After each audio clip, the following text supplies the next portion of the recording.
Hey everyone, welcome back. Today we're going to do a deep dive into something that's pretty intense, honestly. Oh, yeah, Yeah, it's political division, and wow, it gets deep. I bet. We're going to be looking at this article called Exploring Political Divides and the Call for Voluntarism. Okay. And it's actually based on a video called Liberals. Why? Why? Why? Interesting. Yeah, so both the video and this article, they're really trying to figure out why things have gotten so heated politically, Yeah. especially after Trump was elected. Definitely. That seems to have been a turning point for a lot of people. For sure. So if you're the kind of person who loves a good political debate, Mm-hmm. or maybe you just want to understand what the other side is even thinking these days, Right. or hey, maybe you're just curious about are there other ways to even do politics, like different models? Yeah, yeah. This deep dive is for you. Cool. So, one of the things that really jumped out at me in the article was how it talked about the reactions to Trump winning, especially from Oh, liberals. yeah. It's like it wasn't really about trying to get why people voted for him. Hmm. It was more about just putting them in a box, calling them names, and shutting down the conversation. Yeah, the article definitely points that out, that it seemed like a lot of people just weren't even interested in having a real conversation.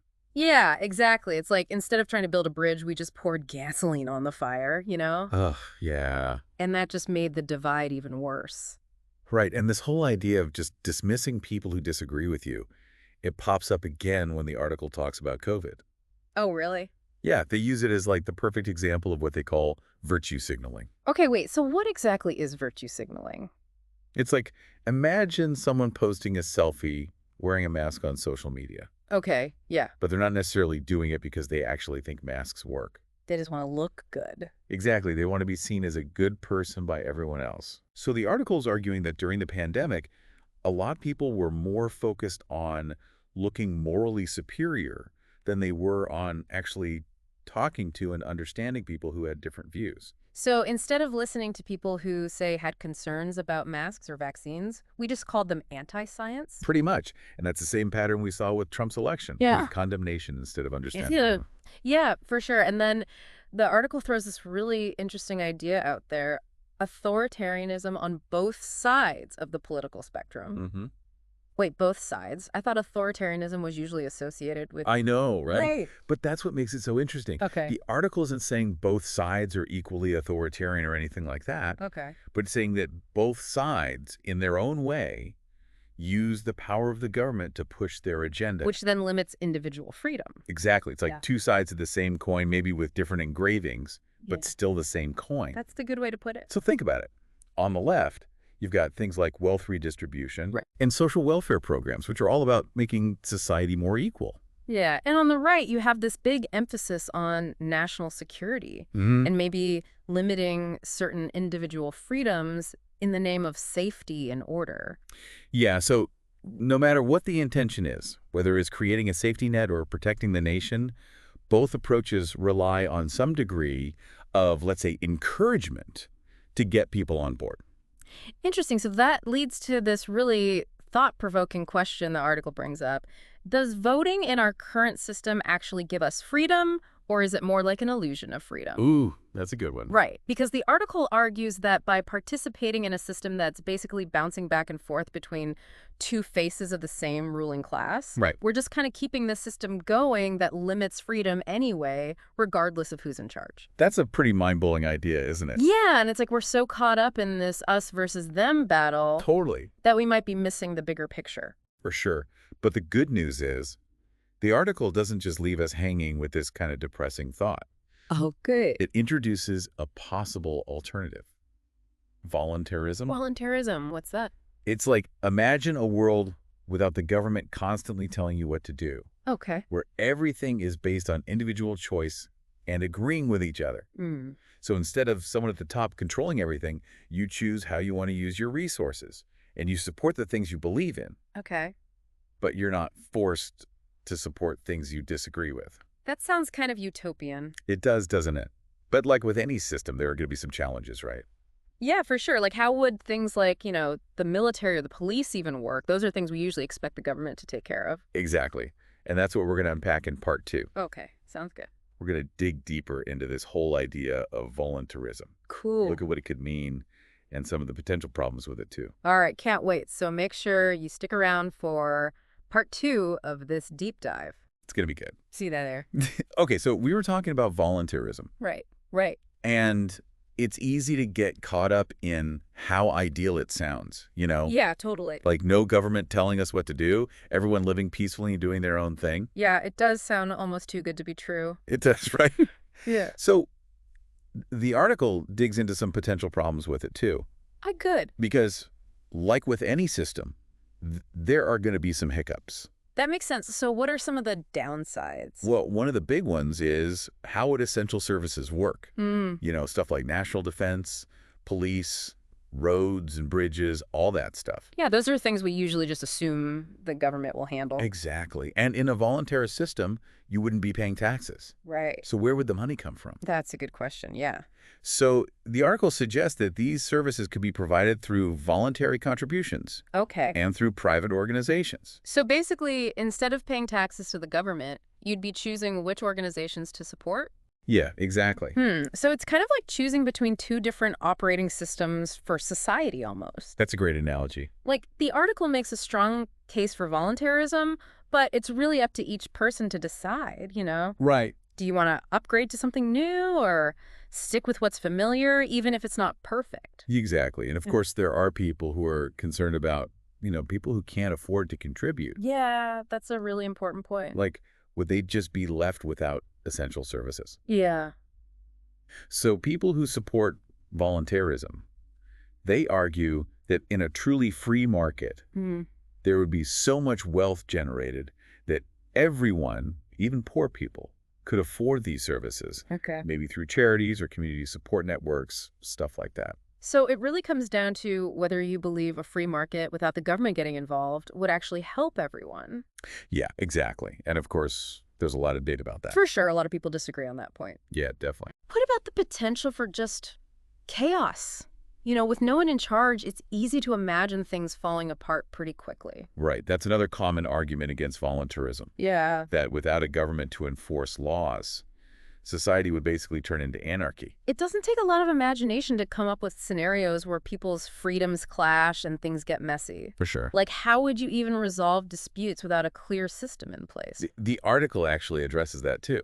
Oh, It okay. acknowledges that a voluntarist society would need some kind of ground rules, Yeah. like strong social norms, Right. ethical frameworks, and ways to resolve disputes. So it's not just about getting rid of the government completely. Right. It's not about that. It's about building something new to take its place, something that could be better. Exactly. It's about shifting power, basically. Okay. Instead of having a government dictating all the rules, you would have voluntary agreements and community-based systems in charge. So it all comes back to that idea from the article about how freedom in our current system might be an illusion. Right. Because, we vote for our leaders, Yeah. but we still have to follow laws we might not agree with. Exactly. And voluntarism is proposing something totally different. Yeah. A system where individuals have more control over the rules they live by. It's a really fascinating idea, even if it's kind of hard to wrap your head around. It is, yeah. It really makes you think about the balance between, individual freedom and what's good for everyone. Definitely. It raises some big questions for all of us. For sure. Like, if we truly believe in individual liberty, Yeah. are we ready for all the responsibility that comes with it? Are we willing to build these community-based systems that a voluntarist society would need? Those are definitely things we're thinking about. They are. But hold on to those thoughts for a minute, Okay. because in part 3, we're going to switch gears a bit All right. and look at another interesting part of the liberals' why video. It's analysis of liberal ideology Got it. and how that affects the way we talk about politics today. Cool. Can't wait. All right, so welcome back for the last part of our deep dive. Yeah, we're going to wrap things up here. And we're shifting gears a little bit in this last part. Okay. We're going to focus on how the liberals, why, video looks at liberal ideology, specifically, how it shapes the way people talk about politics nowadays. Yeah, so we're moving on from this whole authoritarianism on both sides thing. Right. And really digging into how the video tackles liberal thought. Yeah, I mean, remember, the video is called Liberals, Why? Why? Yeah. Why? So it's really trying to understand, like, what's going on in their minds, what drives their views. Exactly. So what are some of the key things the video says about liberal ideology? Well, one of the main points it makes is that liberals tend to see the world through this lens of, like, oppression and victimhood, Okay. which can lead to this tendency to see power imbalances everywhere and frame every issue as a struggle between the oppressors and the oppressed, Yeah. you know? Yeah, I can see how that would play out in, like, social justice movements and stuff. Exactly, where the focus is on pointing out systemic inequalities Right. and advocating for marginalized groups. And the video isn't saying those inequalities don't exist No, no, or no, that those groups shouldn't have a voice. definitely not. It's more about questioning whether this framework of oppressor versus oppressed is always the right way to look at things. Yeah, like, is it always accurate? Is it productive? So maybe not every issue fits neatly into this binary, right? Right, exactly. The video is trying to add some nuance to the conversation. Okay. It argues that this kind of black and white thinking can sometimes oversimplify things. Yeah. You miss the subtleties of how different groups actually interact with each other Right, and the right. complexity of, how society actually works. Okay, the article also mentioned that the video criticizes identity politics. Yeah. Can you explain that a bit more? Sure. So imagine a society where your worth is based solely on the group you belong to, Okay. not on your individual character or what you've accomplished. Mm, That's the danger the video sees in identity politics. interesting. It's suggesting that, while the goal might be to empower marginalized groups, Yeah. this focus on group identity rather than shared values can actually be divisive. So instead of bringing people together, it could actually push them further apart. Exactly. It just reinforces those us versus them dynamics. Right, and that ties back to the whole issue of political polarization, right? Exactly. It's like everyone's retreating into their own little echo chambers Yeah. where you only hear voices that agree with you. And you just get patted on the back for having the right opinions. Yeah, exactly. The article also talked about how the video is skeptical of government intervention as the solution to social problems. Oh, yeah, definitely. It challenges this idea that, government programs and policies are always the best way to fix things. Right? Like, imagine you see a kid struggling to ride a bike Okay. and you just rush over and try to hold them up the whole time. Yeah. They'll never learn to balance on their own. Right. So it's like too much help can actually make people dependent Exactly. and stifle their own initiative. Right. It's not necessarily against the idea of, like, social safety nets or anything like that. Okay. But it's asking, are those always the most effective solutions? Yeah, Are there other ways to empower people to take care of themselves and their communities? that makes sense. And it sounds like it connects back to the idea of voluntarism we talked about earlier. Exactly. So the video's critique of liberal ideology is kind of intertwined with this idea that voluntarism is a better approach. Okay. It's more effective, more liberating. Than the traditional government-centric model. Yeah, it's about trusting individuals and communities to figure things out on their own. Instead of always looking to the government to fix everything. Right. Wow, this deep dive has been pretty intense. It has, right? We've covered so much. Yeah, we started with those polarized reactions to Trump winning. Right. Then this whole concept of authoritarianism on both sides. Yeah, and then we got into this really nuanced critique of liberal ideology. And, of course, the idea of voluntarism. It's been quite a journey. It really has. But remember, this is just the beginning, Right. The real work starts now. Yeah. It's time to take these ideas, think about your own beliefs, and keep exploring these issues. Absolutely. So as we wrap up, here's a final thought for everyone. If both sides, as the video suggests, rely on some degree of, control and limits on freedom to get what they want, where do we draw the line as individuals? That's a good question. Like, how much freedom are we willing to give up for the sake of the group? And are there other models out there, like voluntarism, that might strike a better balance? Things to think about. Keep those questions in mind. Yeah, definitely. Until next time.